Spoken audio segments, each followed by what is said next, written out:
Olá a todos, sejam muito bem-vindos a mais um COBcast, o podcast oficial do Comitê Olímpico do Brasil. A gente sempre trazendo aqui os principais personagens do time Brasil, que fazem do time Brasil uma potência olímpica cada vez mais forte, com mais conquistas, mais ótimos resultados ao redor do mundo. Hoje eu lembro mais uma vez para vocês, antes de começar nosso bate-papo aqui muito especial, que se inscrevam no nosso canal no YouTube, Time Brasil, também no Spotify do Time Brasil para receber as notificações dos nossos novos episódios. Geralmente entramos no ar, sempre temos novos episódios a cada 2 semanas, mas agora com os Jogos Olímpicos se aproximando, vamos ter mais episódios toda semana ou a cada 15 dias, mas a frequência do COBcast vai aumentar, então se inscrevam aí para não perder os nossos próximos episódios.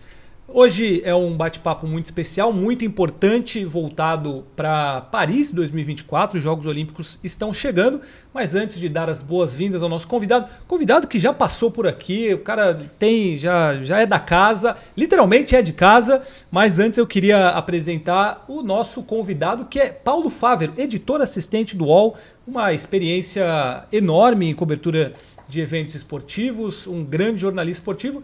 Veio aqui pela primeira vez, seja muito bem-vindo para ajudar nesse bate-papo, nesse programa de hoje, certo? Seja muito bem-vindo, obrigado pela sua presença.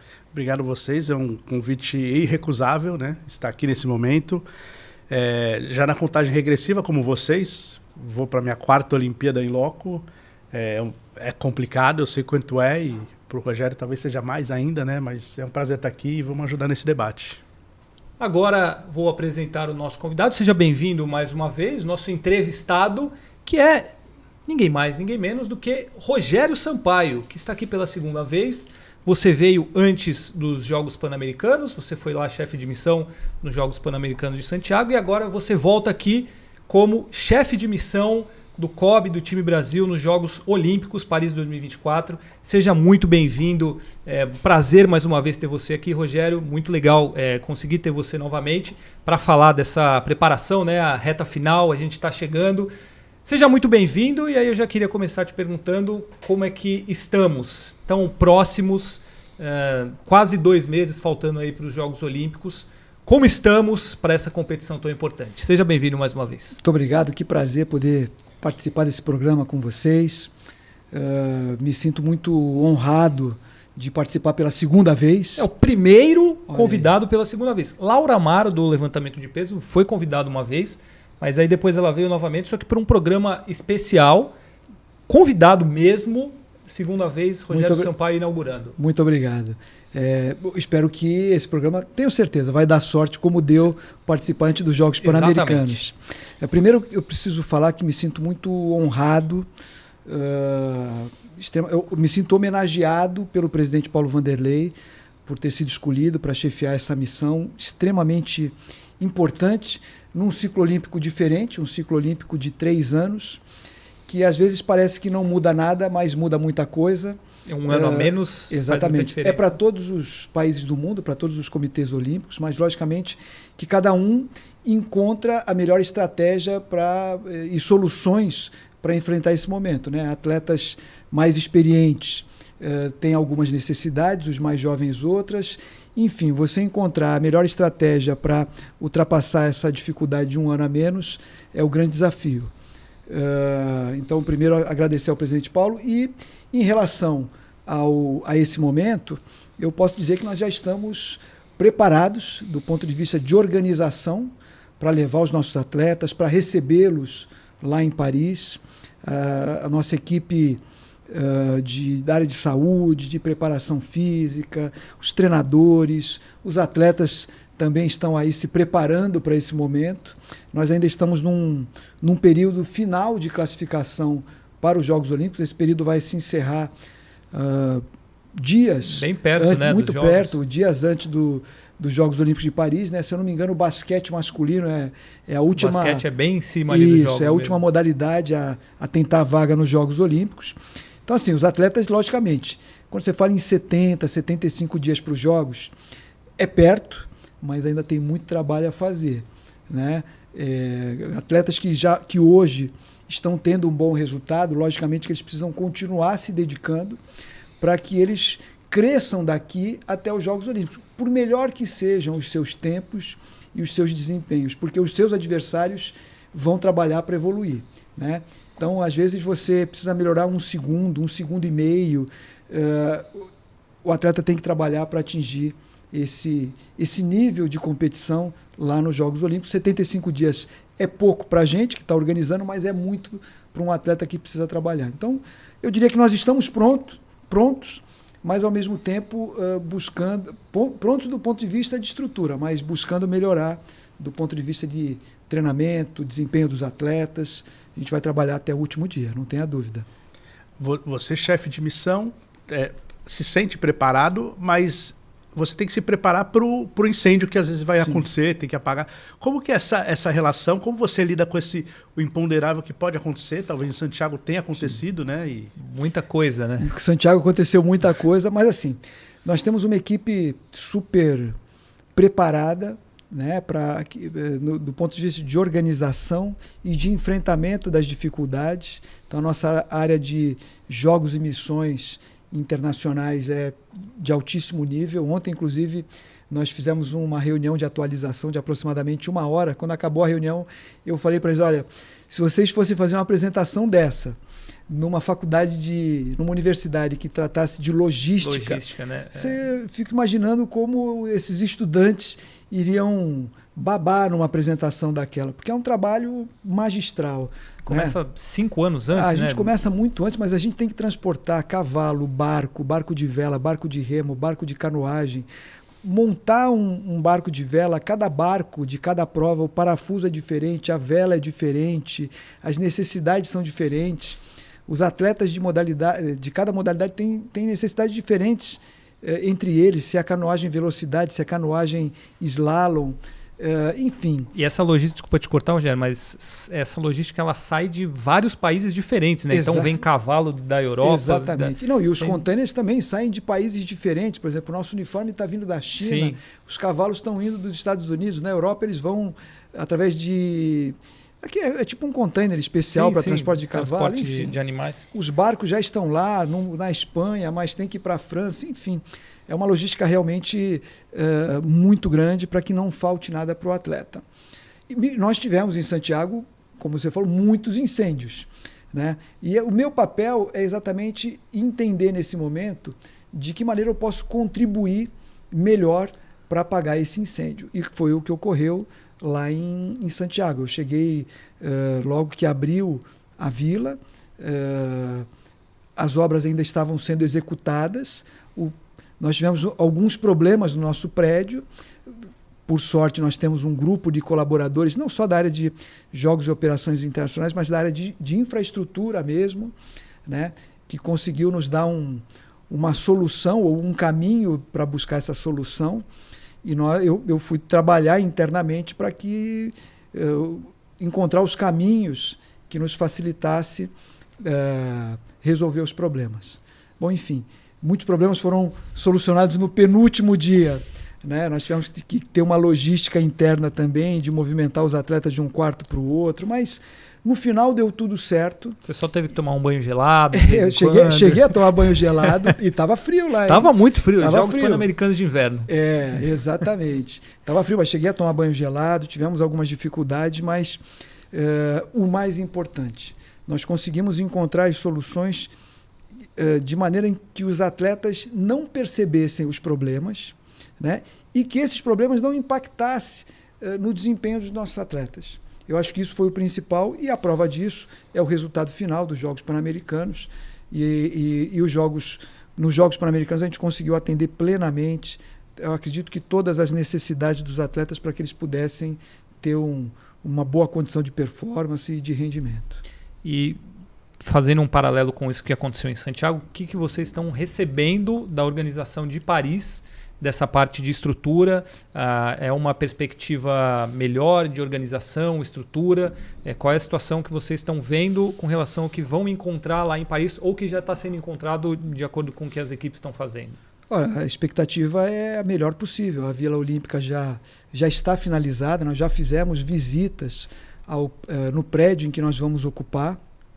Logicamente que a partir do início do mês de julho a nossa equipe já vai para lá para montar toda a estrutura necessária para os nossos atletas. Então, desde a sala de força dentro da Vila Olímpica, porque, vamos lá, nossos acompanhantes aqui entenderem, a Vila Olímpica ela já tem uma sala de força enorme, né? Só que nessa sala de força, de musculação, vamos dizer assim, os nossos atletas não têm a privacidade ideal e o tempo que gostariam para fazer tudo aquilo que querem. Ela atende todas as delegações. O mesmo horário que ele quiser. Exatamente, porque você tem limitações de horário e você perde muito da privacidade. Então a gente monta uma sala de força, mesmo para atendimentos de fisioterapia, massoterapia, de saúde mental. Então nós montamos uma estrutura também de saúde do atleta muito grande dentro do prédio, para que os nossos atletas tenham todo o tempo necessário para fazer uma fisioterapia, caso ele tenha alguma lesão, a massoterapia,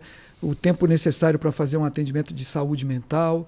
A nossa equipe médica é full time, então os médicos ficam inclusive de plantão de madrugada. Algum atleta de madrugada, estou com dor de barriga, estou com dor de cabeça.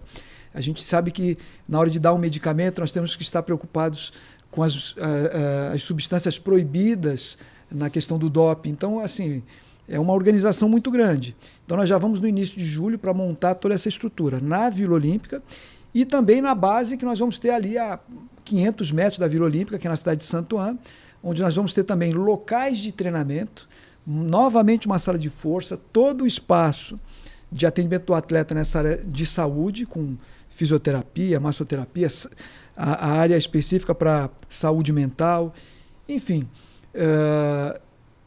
O vôlei, por exemplo, vai ter um ginásio, vai treinar no ginásio, full time, né? O tempo que quiser. Só vão ter que dividir entre eles, o Zé Roberto e o Bernardinho, né?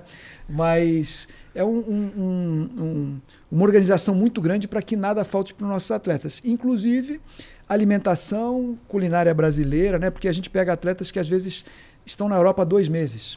E ele sente falta daquele arroz, feijão. Eu sei que a comida francesa é maravilhosa, mas chega uma hora que você precisa comer um arroz com feijão, uma farofa, né?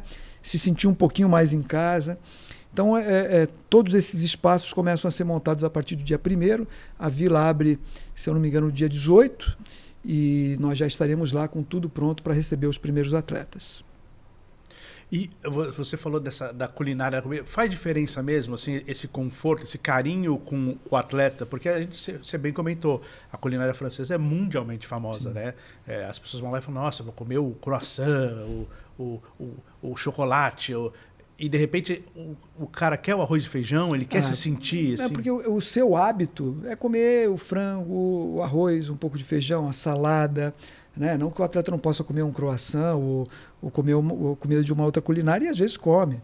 Mas você não mudar muito o seu hábito na hora que você tem que ter a melhor apresentação da sua vida é sempre o melhor caminho, né? A gente, logicamente, que deixa o atleta à vontade. O atleta brasileiro hoje ele é extremamente profissional, ele sabe aquilo que ele tem que colocar na sua dieta, que horas que ele tem que comer, quantas vezes por dia, enfim.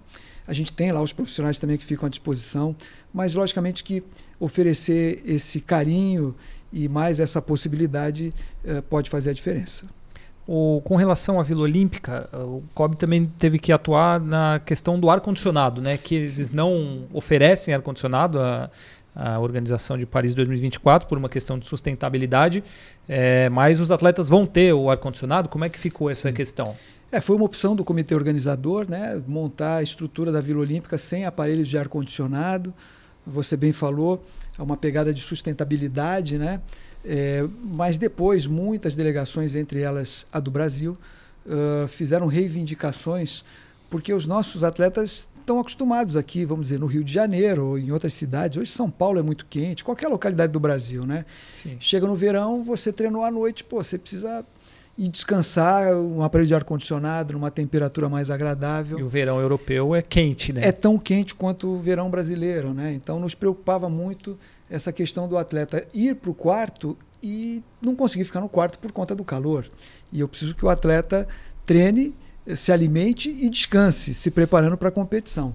Então, houve uma reivindicação de vários países, o comitê organizador disponibilizou aos países que quisessem ter o aparelho de ar-condicionado no quarto que a própria construtora colocaria, mas diante de um custo, de um pagamento. Então nós optamos por fazer esse pagamento para que o espaço do Brasil tivesse aparelhagem de ar-condicionado. A gente que mora no Rio sabe a diferença que faz um ar-condicionado no meio do verão, né?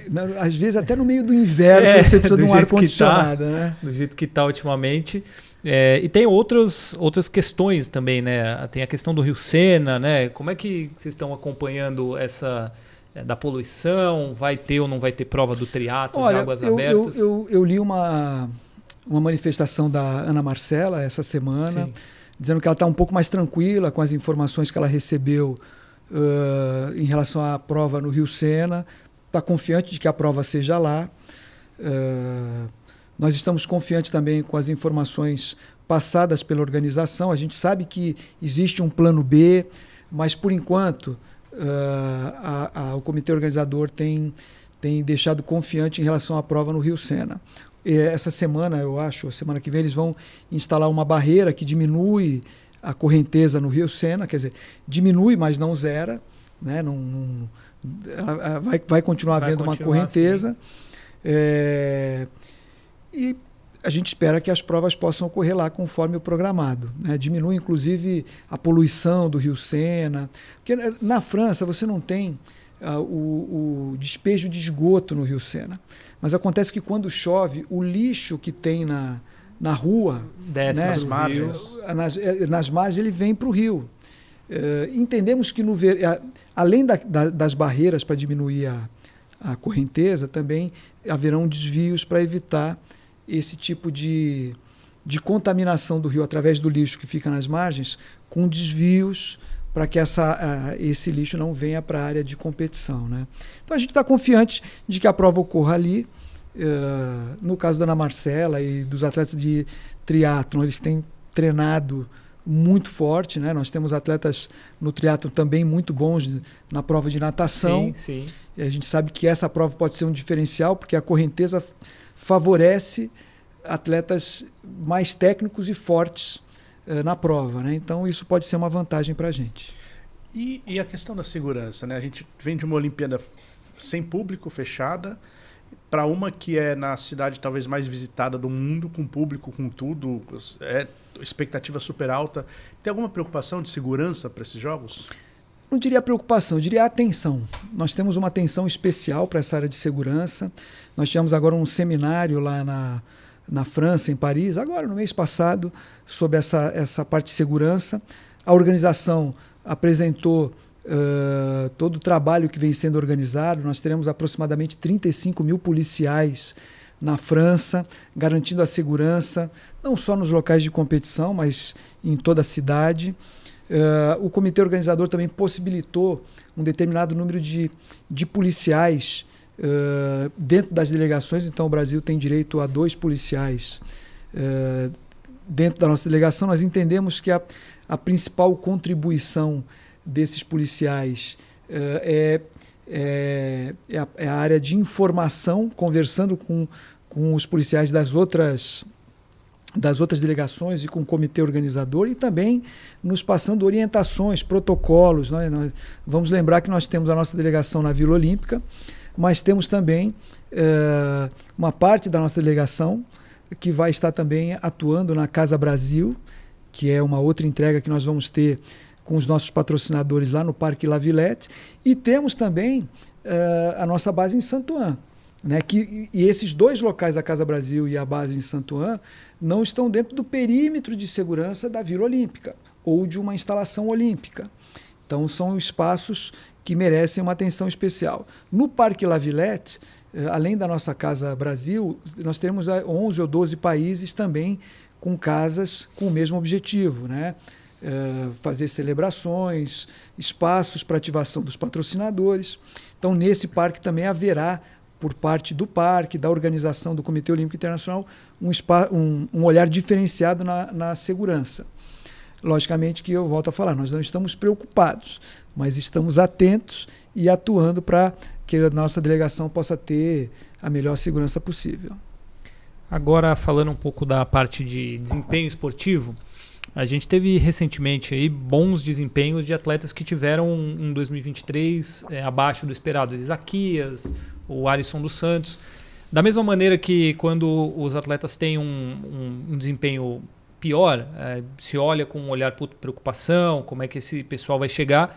Acho que resultados assim como os dois tiveram, de medalhas de ouro, de dominância, eles ajudam a empolgar, entre aspas, né, mas aumentar uma expectativa positiva para determinadas modalidades, que acaba pensando num geral de resultado da delegação. Né? Bom, vamos lá.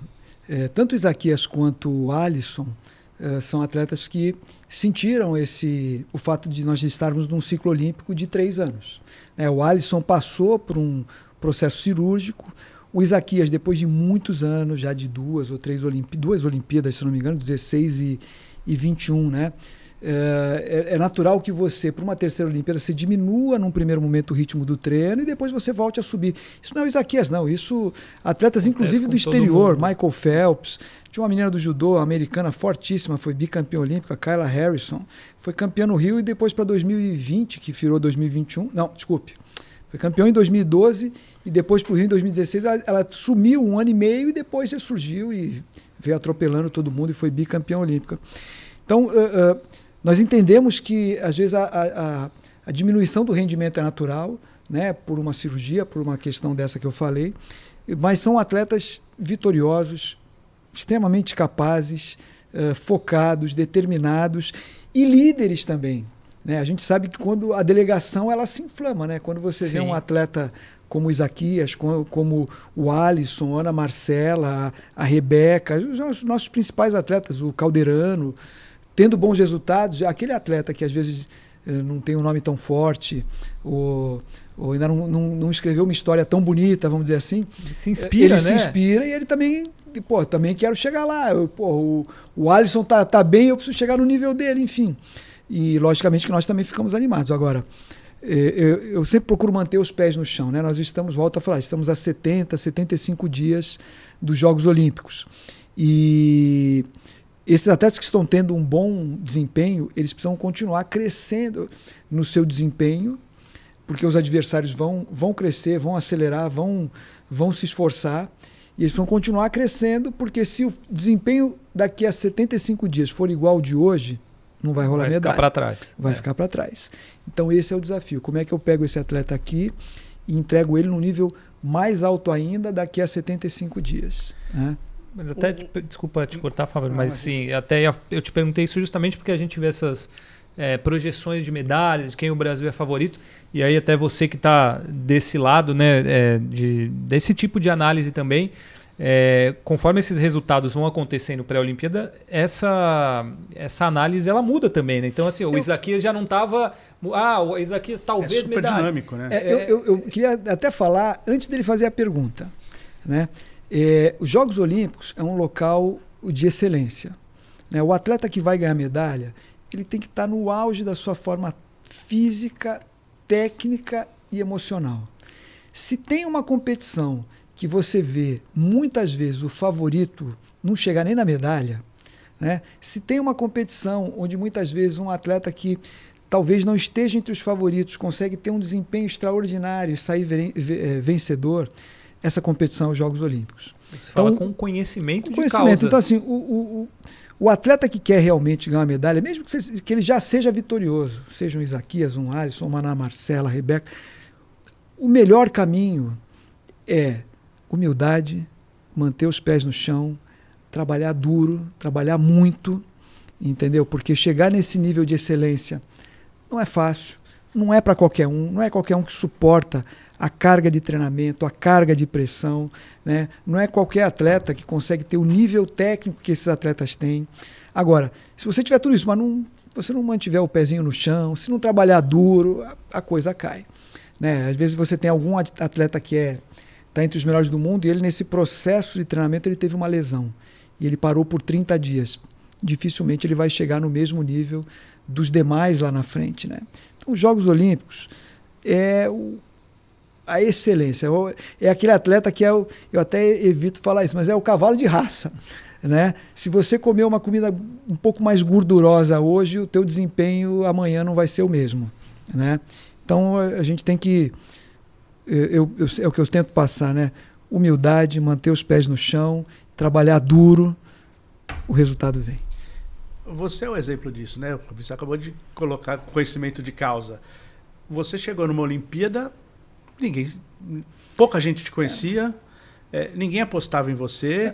Era uma época sem internet, então que assim, me favoreceu. Te favoreceu, mas assim, ninguém foi. As pessoas foram às pressas, quem estava lá correndo para, olha, tem um brasileiro que vai lutar pela medalha. Como que foi isso? Assim? E olha, o que você usa disso para falar para essas pessoas que hoje não estão no radar das medalhas? Vamos lá.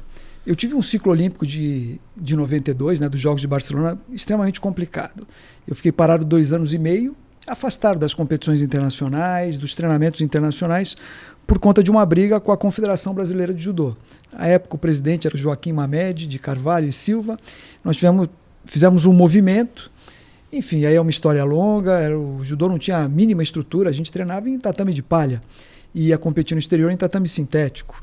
Eu fui para a Olimpíada com kimono emprestado, porque a gente não tinha nem uniforme e a gente recebia, né, o kimono para poder competir. Então eu fiquei 2 anos e meio parado e voltei em janeiro de 92.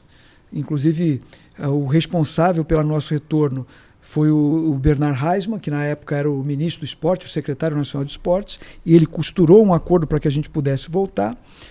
E também naquele período eu perdi o meu irmão, que era uma referência para mim, era um ídolo. Então isso foi um período muito duro. Também era atleta de judô. Também, meu irmão foi para a Olimpíada em 88, né? E aí eu tive 6 meses, né? Eu voltei em janeiro e a competição foi no final de julho, início de agosto. Então eu tive 6 meses para recuperar o ritmo de competição internacional e me colocar entre os melhores do mundo.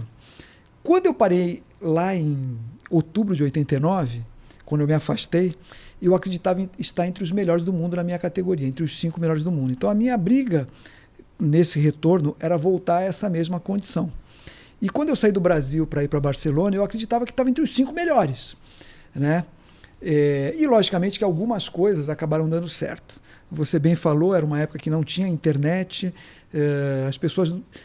A gente conhecia o adversário de encontrar na competição, de treinar junto, de pegar no kimono, de observar.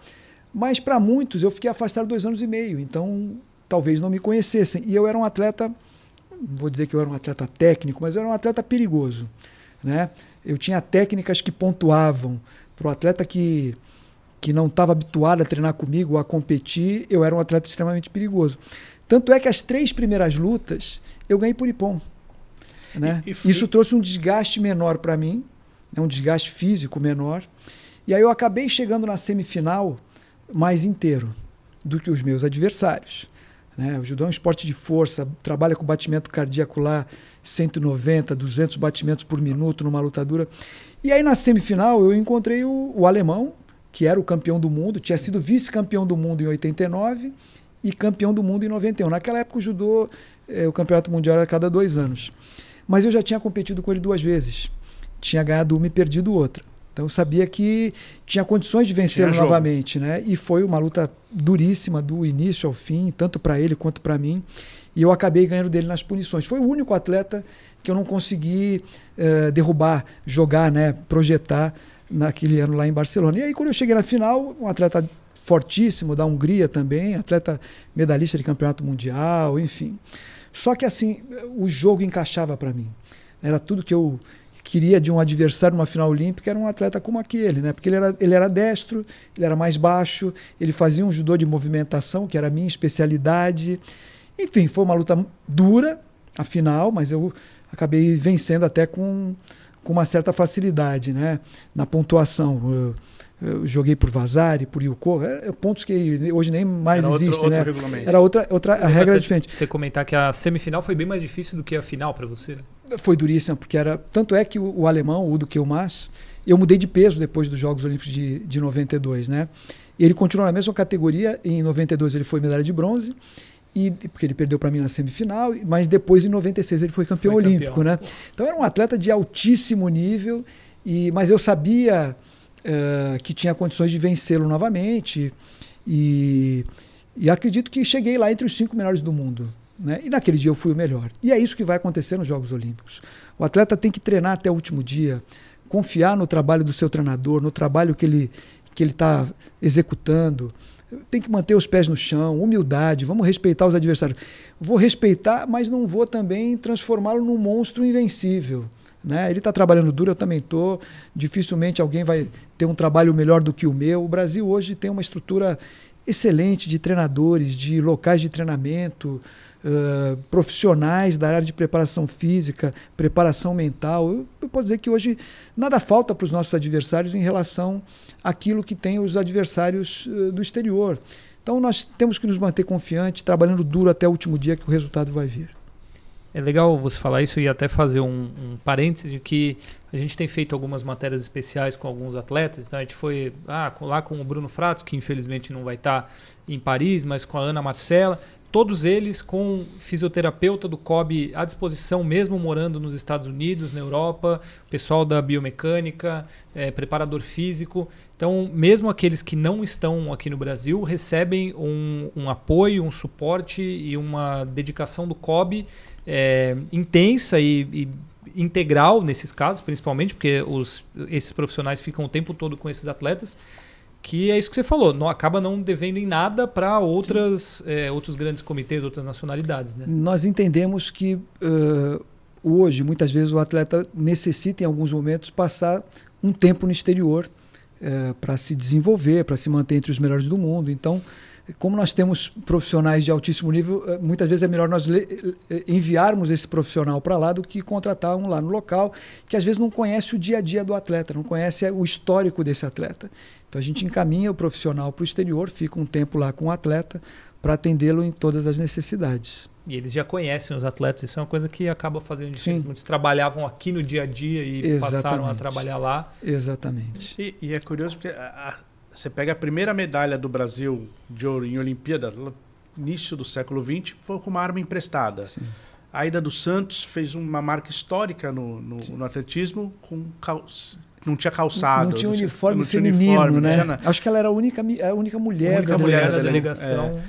Você com kimono emprestado, quer dizer, esse tempo da dificuldade extrema acabou no esporte, a gente dá para olhar para frente e falar, poxa, agora a gente dá condições para o atleta pensar só em trabalhar, treinar e usar o talento dele? Olha, eu diria que aquela época romântica, né, onde a gente era muito mais coração do que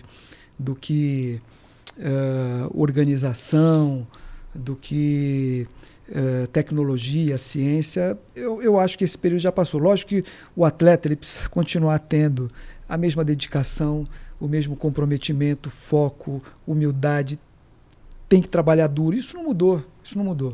Mas hoje o atleta brasileiro ele tem estrutura, ele tem facilidades como auxílio financeiro para poder se dedicar integralmente ao seu treinamento. Eu falo por mim, eu tinha que na minha época treinar e dar aula ao mesmo tempo de judô para poder ganhar um dinheirinho para poder me manter. Então hoje eu acho que dificilmente a gente tem algum atleta nessas condições, né? O atleta consegue, através de um grande problema do governo federal, que é o programa Bolsa Atleta, Bolsa Pódio, o atleta consegue ter uma remuneração. Através do programa das Forças Armadas, os atletas também acabam defendendo as equipes, né? Se transformam em militares e acabam defendendo as equipes do Exército, da Marinha, da Aeronáutica. Isso também traz uma tranquilidade para o atleta. Muitas vezes o atleta treina também em algumas instalações militares. Então, isso tudo vem trazendo facilitações para que o atleta se dedique integralmente. Como é para você estar em uns Jogos Olímpicos? Hoje, na função, agora você vai exercer de chefe de missão, mas no seu sentimento, você esteve como atleta, você conquistou a medalha de ouro, você subiu no lugar mais alto do pódio. Você consegue falar um pouco da diferença, do tamanho da responsabilidade que é hoje? Você falou a palavra perfeita, responsabilidade, né? Quando eu fui como atleta, eu era jovem, tinha 24 anos, e a minha responsabilidade era comigo, né? Hoje a minha responsabilidade é com uma equipe muito maior, né? Não é somente ali na hora dos Jogos Olímpicos, é agora, na hora que nós estamos, já de muito tempo, que nós estamos organizando toda a logística, procurando atender os atletas em todas as necessidades. Logicamente, não sou eu que organizo a logística, como eu falei no início, tem uma equipe top, profissionais do mais alto nível, organizando isso tudo, a área de infraestrutura pensando nos mínimos detalhes, aonde vai ficar a marca do time Brasil, onde é que o atleta vai, enfim, pensando em tudo, como foi lá em Santiago. Mas eu me sinto responsável, né, porque os processos acabam passando por mim, eu acabo no dia a dia acompanhando o trabalho que vem sendo feito, então solicitações que às vezes não estavam previstas, mas nós entendemos ser importantes, a gente procura atender. E lá na hora da competição é colocar à prova isso tudo, né? Tem uma coisa que as pessoas nem imaginam, mas extremamente importante, que são os processos internos do COB, por exemplo, de debate do orçamento, né? Porque é ali que a gente garante os recursos para que nada falte ao trabalho dos atletas, das confederações, para que a gente possa dar atenção também à área de comunicação, a outras áreas do COB, né?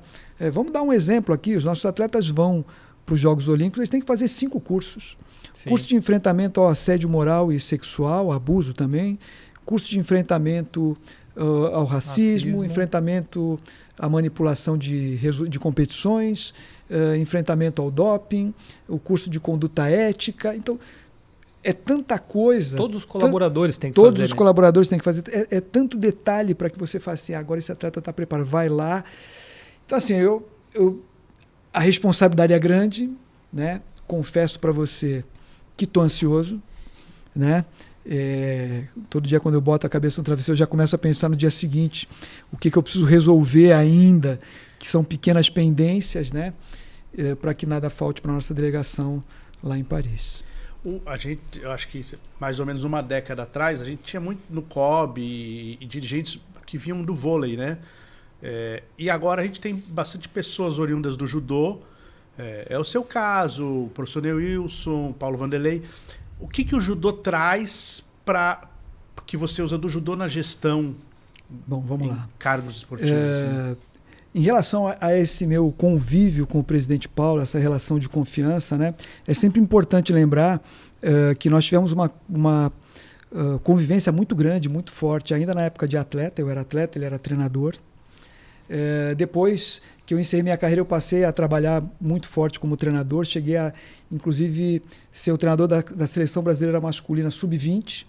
Paulo Vanderlei, seu treinador no Ouro Olímpico, inclusive. Isso. Mas a gente foi para... Primeira vez que eu tive contato com o Paulo Vanderlei foi no Campeonato Pan-Americano Júnior de Judô em 1985. Depois fomos ao Campeonato Mundial Júnior em 86, voltamos ao Pan-Americano Júnior em 87 e todo o meu caminhar até quase que o encerramento da minha carreira, ele era o treinador da Seleção Brasileira. Então tivemos um convívio muito forte. Depois eu fui treinador da Seleção Brasileira, ele era o presidente da Confederação Brasileira. Mas em 2004, eu fui convidado para trabalhar em Santos, na área da gestão pública, optei por esse caminho e nunca mais trabalhamos juntos, né? E nos reencontramos novamente quando ele assumiu o Comitê Olímpico do Brasil.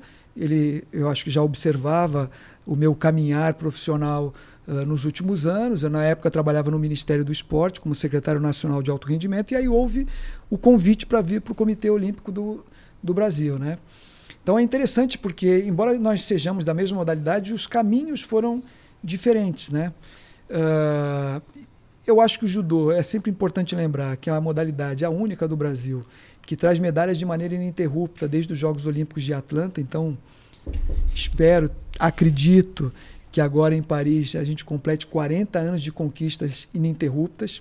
E essas conquistas não seriam possíveis se nós não tivéssemos profissionais na modalidade com capacidade de manter o resultado e manter o judô em alto nível durante tantos anos. Mesmo no exterior, com exceções de Estados Unidos ou alguns outros países que em algumas modalidades conseguem isso, né? Então, hoje nós temos excelentes profissionais no judô e a prova disso são os resultados de campeonatos mundiais e olímpicos. E o diferencial, eu acho que não que outros esportes não tenham, mas eu tenho que falar da nossa modalidade, né? A gente se desenvolveu com isso no judô, né? A disciplina, o foco, a determinação, essa coisa do trabalho duro, né? A gente não acredita em outro caminho que não seja o da dedicação, da superação, né? E, logicamente, que o judô brasileiro aprendeu a ter o foco na conquista esportiva, né? Não adianta, a gente tem que olhar e tem que tentar fazer amanhã melhor do que fizemos ontem. Não que outras modalidades não tenham, acredito também que tenham, mas o judô tem isso de maneira muito forte, né? Você pode ter certeza que a comunidade do judô hoje já está olhando para a seleção brasileira e pergunta, bom, quem é que vai ganhar a medalha olímpica aí, né? Então existe uma pressão muito grande também nos nossos atletas, né? Eu acho que isso tudo vai diferenciando. E os profissionais do judô foram se aprimorando também, estudando, né? Fazendo cursos no exterior muitas vezes, para que fizessem jus às necessidades da modalidade. E talvez até pela gestão tenebrosa da sua época, que talvez serviu de impulso. Exato.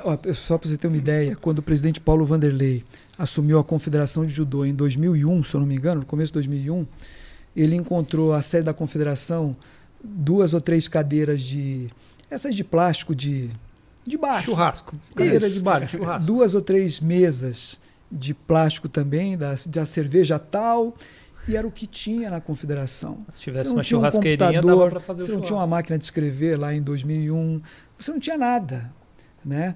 Ele pode ter certeza, o dia que você falar com ele, ele vai falar assim, cara, eu cheguei na Confederação e falei, o que eu estou fazendo aqui?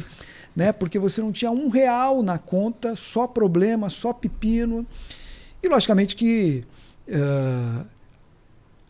ele teve facilitações, foi a criação da lei das loterias, mas o judô chegou um momento em que ganhava mais dinheiro de patrocínios do que de recurso loteria, né? Sob a administração do presidente Paulo. E foi um dos momentos que a gente mais cresceu. Nós realizamos no Brasil 2 campeonatos mundiais, num deles tivemos 3 campeões, tivemos campeões olímpicas. Foi um momento que o judô teve, digamos assim, no auge de resultados e administrativos, né? Então, acho que o judô aprendeu muito com isso. O que nós sofremos lá atrás, em que treinávamos em tatame de palha, não tínhamos nenhum patrocínio para ter um kimono adequado, né, entre as melhores marcas, para que pudéssemos competir. E numa modalidade que não é a maior potência, né? Tem o Japão, que seria né? O Japão e a França, né? O Japão e a França. E aí a dificuldade para o judô brasileiro nessas 2 edições de Jogos Olímpicos, né? Porque você conquistar medalhas nos Jogos Olímpicos no Japão, berço do judô, onde são os atletas mais fortes do mundo, isso faz com que seja mais difícil conquistar aquela medalha. E imagina agora na França, que é também o país de altíssimo nível. É um dos esportes mais praticados na França, é o judô, obrigatório nas escolas. Você tem lá o Grande Slam de Judô de Paris, que é organizado no Palácio Bercy. Não sei se são 12 ou 15 mil pessoas, que é a capacidade do ginásio. São 2 ou 3 dias de competição lotado. Ingresso a 60, 80 euros por dia e lota. E agora em Paris vai estar lotado. Então, assim, para o judoca conquistar uma medalha, tanto nos Jogos Olímpicos de Paris, de Tóquio quanto de Paris, é um grande desafio, mas estamos confiantes. E um dos grandes nomes da França nas Olimpíadas é do judô, né? O Teddy Riner, que nem se fala. E é importante falar, nós falamos do Isaquias, falamos da Ana Marcela, mas a gente tem que falar também da Rafaela Silva, né? A Rafaela Silva tem tido bons resultados nas últimas competições, tem competido em igualdade com as atletas mais bem ranqueadas no mundo, tem trabalhado duro. Já a encontrei aqui no nosso centro de treinamento do COB, aqui no Parque Olímpico. Ela está focada. A Rafaela é muito humilde, inteligente na hora de competir. Eu estou confiante com o desempenho da Rafaela lá em Paris. Sei que ela pode, para alguns, surpreender. Para mim, não, porque eu estou acreditando nesse resultado dela, né? E é mais uma grande atleta, campeã olímpica, que pode novamente ter um excelente resultado. E aí interessante, né? Porque na minha época, como a gente não tinha ciência aplicada ao treinamento, os atletas não tinham uma longevidade tão grande. Hoje nós estamos vendo atletas conseguirem apresentar um desempenho invejável, digamos assim, por 2 ou 3 edições de Jogos Olímpicos. No caso do judô, o Baby é um... Sim. A Mayra disputou 2008, 12, 16, 21 e está chegando em 2024 ainda em excelente nível. Então, temos excelentes judocas. Agora eu vou aproveitar para chamar a Medley, a nossa parceira, para falar sobre saúde mental. porque para a medley Saúde Mental Vale Ouro.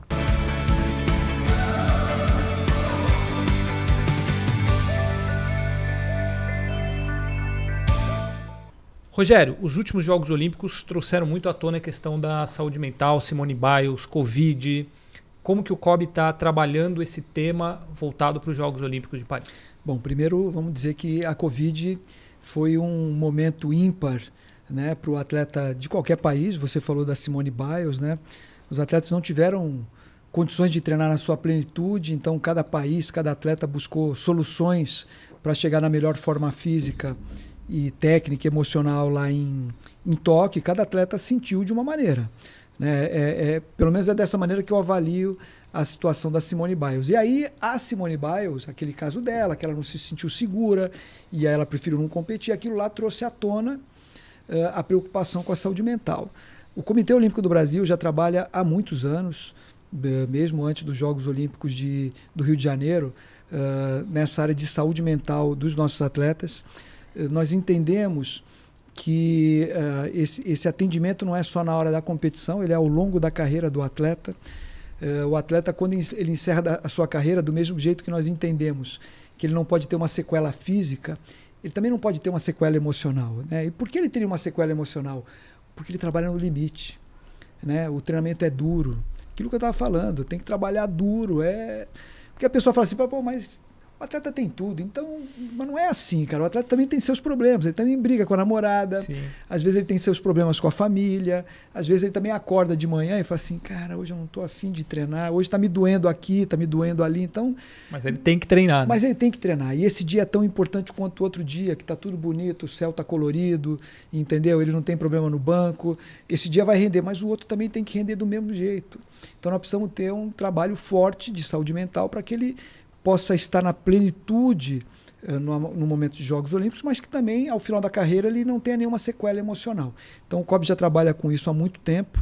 Os principais atletas e equipes do Brasil já têm o hábito de trabalhar com a área de saúde mental desde as categorias de base, e nós estamos levando uma equipe muito forte agora para Paris, um grande número de profissionais para atender a todos esses atletas e fazer com que a gente possa ter excelentes resultados.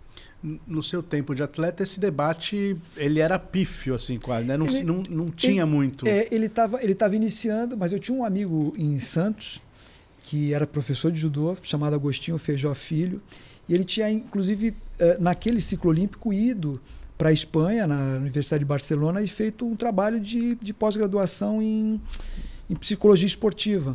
Então, dentro daquilo que nós tínhamos condições à época, nós fizemos algum trabalho voltado para o fortalecimento emocional, né, na hora da competição. Eu me lembro que um dia a gente saiu do treino e fomos comer pizza. Um dia vamos comer uma pizza, tal, no final do dia, né? Porque às vezes a nossa sessão também era não precisava ser numa sala, né? Era um bate-papo, né? E eu virei para ele e falei assim, pô, tô treinando bem, tô forte, cara, vou te falar uma coisa. Vou para esses Jogos Olímpicos, eu não sei se eu vou ganhar, mas o cara para ganhar de mim vai ter que suar muito. Ele falou, bom, se você acha que não vai ganhar, não precisa nem ir. Então ele é um cara que me puxava também, né? Então, de alguma maneira, com as condições que nós tínhamos à época, nós fizemos um trabalho. Talvez sem saber a importância disso, né? Foi uma coisa muito mais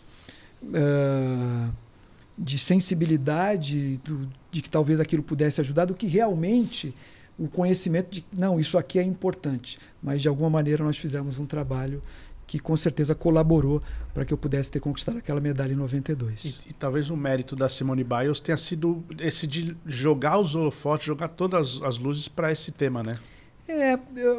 Eu acho que aquilo que aconteceu com ela lá em Tóquio, e a maneira como ela foi sincera, com certeza jogou luz. Agora, você imagina que um movimento errado de ginástica, você pode cair de cabeça, você pode morrer. Sim. Né? Então, o atleta, para fazer alguns movimentos no nível que ela faz, você tem que estar muito seguro. E para estar muito seguro, você tem que ter treinado muito. né? E talvez na pandemia, eu estou falando talvez porque eu não estou no dia a dia com ela. Eu estou imaginando pandemia, as limitações de treinamento, né, de locais, as pessoas para acessar o treinamento tinham que usar máscaras, assim como no Brasil, imagino que nos Estados Unidos, alguns locais, inclusive independente de Jogos Olímpicos, era proibido fazer o treinamento, se reunir. Então, assim, você não conseguiu treinar o suficiente. Os movimentos que você faz são de extrema dificuldade e exigência. E ela vai muito alto, então uma queda dela... Imagina a velocidade, a força. Sim. Então, assim, se você não está se sentindo seguro, opa, peraí. Então, eu entendo que ele chegou lá em Tóquio, ela fez um primeiro dia, não conseguiu se soltar. No segundo, ela falou, pô, não estou bem, eu não vou morrer, eu vou parar. Enfim, eu acho que mesmo não competindo, ela deu a contribuição dela não só para a ginástica, para o esporte mundial, né? Mas eu estou muito confiante no desempenho da nossa Rebeca Andrade. Né? Eu sei da qualidade da Simone, mas a gente sabe que a Rebeca também é uma atleta diferenciadíssima e que trabalha duro. Né? Você vê que a Rebeca, ela continua morando no mesmo local que ela morava antes dos Jogos de Tóquio, dividindo apartamento com as mesmas meninas, se submetendo ao mesmo treinamento. Cara, isso não é fácil. Para uma atleta que já atingiu o auge, que já foi campeã olímpica, foi vice-campeã olímpica na prova no individual geral por aparelhos. Então, é também uma atleta diferenciadíssima e reconhecida no mundo inteiro. Então, estou muito confiante no desempenho da Rebeca também, da ginástica como um todo, né? Da Flávia, da Jade, de todas as meninas e meninos lá da ginástica. Rebeca, que também é um grande exemplo de uma pessoa que trabalha muito a saúde mental, que tem um mental muito forte por tudo que ela passou, tudo que ela conseguiu alcançar. E só para completar isso tudo que o Rogério falou, a preocupação do COB não é só com os atletas, né? A gente mesmo teve essa semana uma palestra com toda a parte de preparação mental, falando sobre tudo que envolve os Jogos Olímpicos, né? Como a gente pode melhorar, como a gente pode trabalhar essa questão para se sentir bem, né? Numa viagem longa, numa competição tão... que você fica com os nervos à flor da pele. E só para encerrar o nosso quadro, para a medley, a saúde mental vale ouro.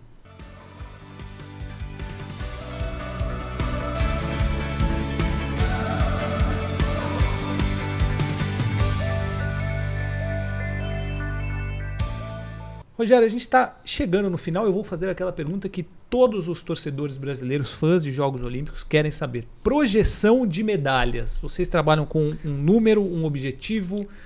Nada disso? Como que é? Trabalhamos com um objetivo. Fazer amanhã melhor do que fizemos ontem. Né? Esse é o objetivo de todo grande atleta. Os que estão indo pela segunda vez, quem está indo pela primeira vez quer fazer a sua melhor marca, quer ter o seu melhor desempenho. Quem esteve em Tóquio quer melhorar, ou quer repetir o desempenho, né? Quem foi campeão. Enfim, e o COB não é diferente. Né? Assim como os atletas, nós também queremos fazer amanhã, queremos fazer em Paris melhor do que fizemos em Tóquio. E é para isso que a gente trabalha. Você está como chefe de missão em Paris, você deita a cabeça no travesseiro e pensa nas pendências e nas coisas que você tem que fazer no dia seguinte. E se você tivesse o dom de imaginar as medalhas que você ficaria radiante de ganhar? Assim, quem seriam esses atletas que você imaginaria assim quando você deita a cabeça? Eu faço exercício todo dia. Todo dia eu sonho com algumas medalhas. Eu acho que a delegação brasileira tem chance com muitos atletas, chance inclusive com modalidades que ainda não conquistaram medalhas. Né? Nós temos modalidades que ainda não tiveram o gosto de ganhar uma medalha olímpica, mas tem chance agora nesses Jogos de Paris. Né? Atletas que estão entre os melhores do mundo. E às vezes você tem atletas que não estão entre os melhores do mundo, mas que são extremamente talentosos e podem surpreender. Então, se eu tivesse que falar para os nossos atletas da nossa delegação, cara, trabalha, foca, acredita, porque a medalha olímpica ela vai se desenhar muitas vezes ali na hora da competição. O escorregão do adversário, às vezes falta de foco, ou qualquer detalhezinho, joga o atleta do primeiro para o quinto lugar, né? E às vezes você sobe. Mas eu faço exercício todo dia, imaginando algumas medalhas. Né? Tenho certeza que quase todas vão se concretizar. Paulo Fávero, a sua última pergunta para Rogério Sampaio, antes da gente encerrar o COBcast, infelizmente, mas ainda temos tempo para uma última pergunta. Cerimônia de abertura, né? Pela primeira vez vai ser no Rio Sena, num barco, um negócio totalmente diferente, assim. Como que você imagina que vai ser aquele momento? Você pretende estar? Tem muito atleta que não vai conseguir estar por causa que compete ou que não chegou. Como que você imagina esse momento da delegação no Rio Sena? Então, o Comitê Olímpico do Brasil sempre desenvolve um protocolo, né, para os atletas participarem da abertura. Geralmente, o atleta que vai competir no dia seguinte, ele não vai para a festa de abertura para ele poder descansar, se preservar para a competição, né? Essa abertura no Rio Sena, ela vai trazer uma exigência maior para o atleta, né? Nós calculamos que entre a saída da vila e o retorno, a gente tem aí um período de quase 12 horas. Nossa então a gente vai trabalhar em cima desse protocolo para entender se somente o atleta que compete no dia seguinte ou que compete nos próximos 2 dias não vá à cerimônia de abertura, né?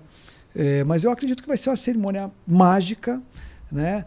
Diferente, né? Não digo nem melhor, nem pior do que é um evento num estádio olímpico, mas eu diria que diferente e emocionante da mesma maneira. Eu até hoje guardo na memória a abertura dos Jogos Olímpicos de Barcelona. Para mim foi uma coisa mágica, quando você vem pelo túnel, entra no estádio e você vê aquele estádio vibrante, lotado, uma festa que é o sonho de todo atleta, né? Que treinou a vida inteira, às vezes por 15, 20 anos, treinando todo dia no limite, ele está ali entre os melhores do mundo, né? E é um momento que não se repete nunca mais. Nunca mais, e é um momento em que você não compra, você conquista, né? Participar daquela festa é uma conquista do teu trabalho, do teu suor, da tua dedicação, né? Do apoio de muita gente, porque no esporte ninguém consegue nada sozinho. Então, acaba sendo, no fundo, um momento mágico para o atleta, né? Eu fico chateado, às vezes, com aqueles que competem no dia seguinte e não podem estar nesse momento, mas eu acho que, acima de tudo, está o objetivo de você, naquele momento, apresentar a tua melhor performance. E quem compete no dia seguinte não tem condições de fazer isso se estiver na festa de abertura. Para fechar, significado dos Jogos Olímpicos para você, que já foi medalhista olímpico e hoje tem essa responsabilidade enorme. Para mim, primeiro, um momento de paz, de congregação, o ambiente da Vila Olímpica, né? E a gente sabe que o mundo está num momento de conflitos, né? Mas o ambiente dentro da Vila Olímpica é um ambiente mágico, de congraçamento, né? Às vezes você tem pessoas falando as mais diversas línguas, mas todo mundo se entende, não tem uma confusão, todo mundo senta no mesmo refeitório, divide os mesmos espaços na vila, né? Então você sai de lá com aquele sentimento, né? Puxa, que bom seria se o mundo fosse sempre assim, né? Ao mesmo tempo, é uma grande oportunidade para você apresentar o seu melhor, seja como atleta, seja como treinador, seja como um profissional que vai atender o atleta, seja como jornalista, ou seja como chefe de missão, né? Como chefe de equipe, assim, aquele é o momento para você oferecer o seu melhor, né? Então é dessa maneira que eu encaro os Jogos Olímpicos e acredito que é assim que acontece. Rogério Sampaio, campeão olímpico no judô em 1992, diretor-geral do COB, chefe de missão do time Brasil dos Jogos Olímpicos Paris 2024. Muito obrigado pela sua participação aqui no COBcast. Segunda participação, eu sempre falo para os atletas, espero que você volte. Para você eu não preciso falar, porque eu tenho certeza que você vai voltar em algum momento e é sempre um prazer, é sempre muito legal receber você aqui. Muito obrigado por mais essa participação.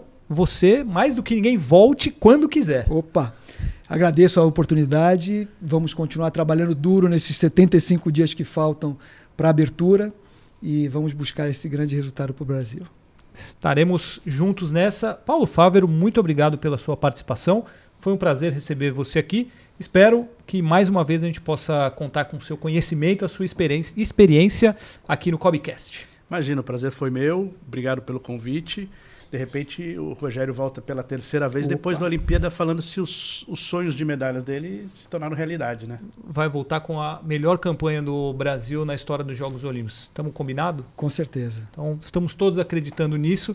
Obrigado ao Rogério, obrigado ao Paulo Fávero e obrigado a todo mundo que acompanhou mais essa edição do COBcast. Lembrando que vocês se inscrevam lá no YouTube do Time Brasil, no Spotify, para receber as notificações dos nossos novos episódios e sempre ficar ligado no programa. Pode acompanhar os episódios anteriores também, tem muita gente boa passando por aqui. Muito obrigado mais uma vez, um grande abraço a todos e até o próximo COBcast.